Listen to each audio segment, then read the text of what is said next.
manage their chronic conditions before they develop complications to keep them healthy. And it does this in the long term by providing access to preventive services, things like vaccines, mammograms, colonoscopies, screenings, right? Access to things that we know save lives and keep people healthy. There are 964,000 Ohioans that would lose their health insurance with the Affordable Care Act repeal. 1 in 4 Ohioans have a chronic illness, right? So that's 250,000, or 250,000 Ohioans that are at risk of being in that same situation where they have complications that we could have prevented. America needs a health care system, not a sick care system.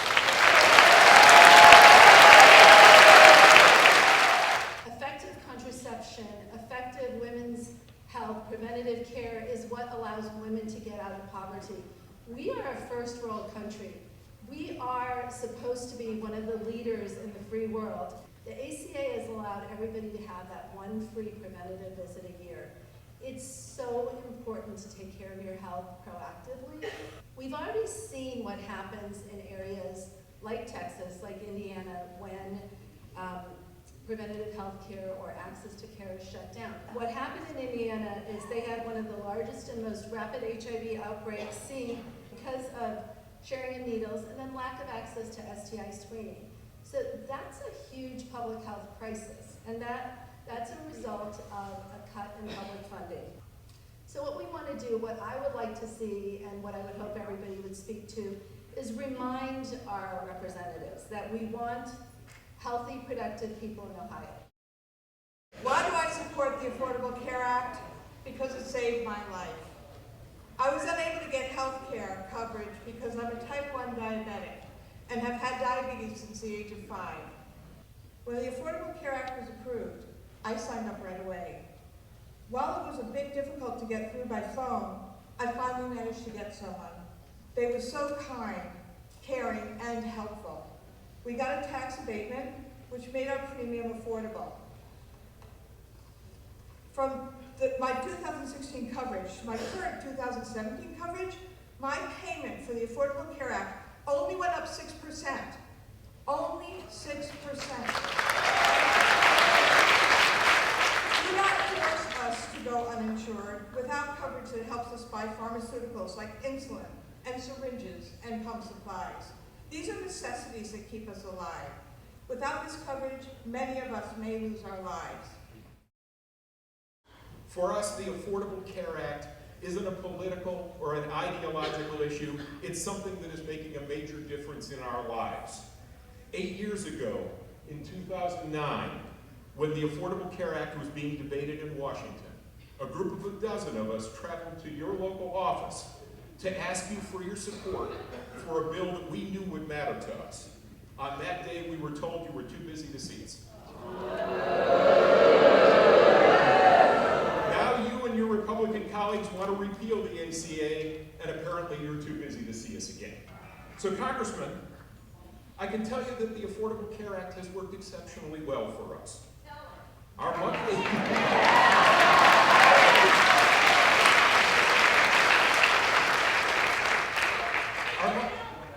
monthly health insurance bills are much lower, but more importantly, we have coverage we know we can count on.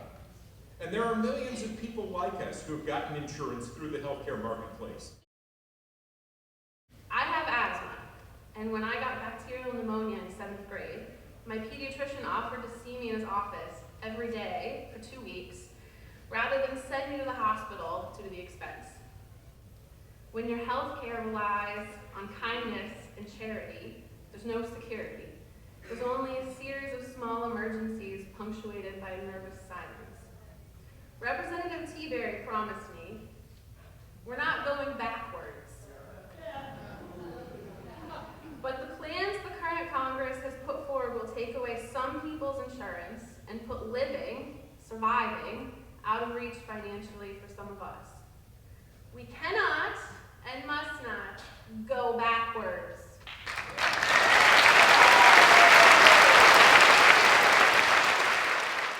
At the age of 11, I was diagnosed with ALL, which is a type of leukemia.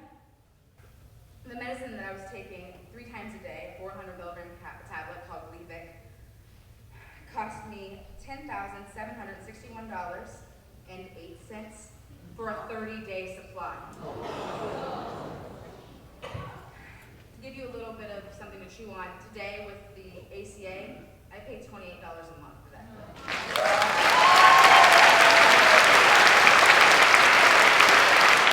Today, I am 28 years old, I am married, I'm a homeowner, and I'm interested in starting a family, but I'm terrified because if they repeal the ACA, not only could I possibly leave a child without a mother, but they also risk taking away any type of prenatal and maternity care. And it's irresponsible for me to think about being a mother, which is all I've ever wanted to do in my entire life.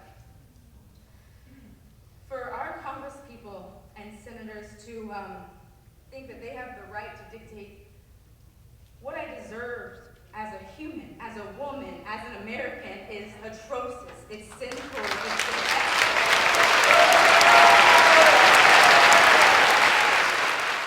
I'm here to talk to you about my 3 kids, Camille, Julia, and Max.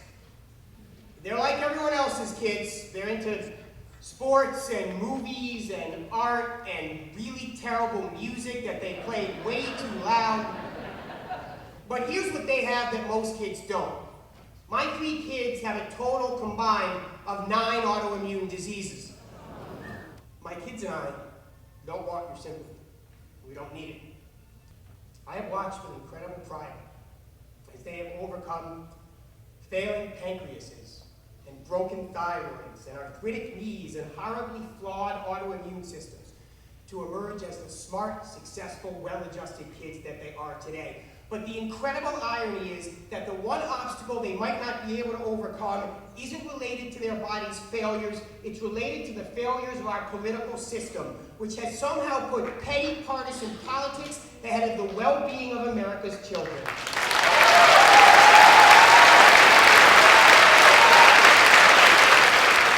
These are my kids with Congressman Pat Tiberi in his Washington, D.C. office, presenting him with a thank you plaque and asking him to remember them. Congressman Tiberi shook my hand that day, and he looked me in the eye, and he promised that he would indeed remember them. History is watching. These constituents are watching. And my kids are watching, desperately hoping that he will prove to be a man of his word, that he will put people before politics, that he will put lives before lobbyists, that he will put children, my children, before campaign contributions, and that he will indeed uphold that promise to remember them like he said he would.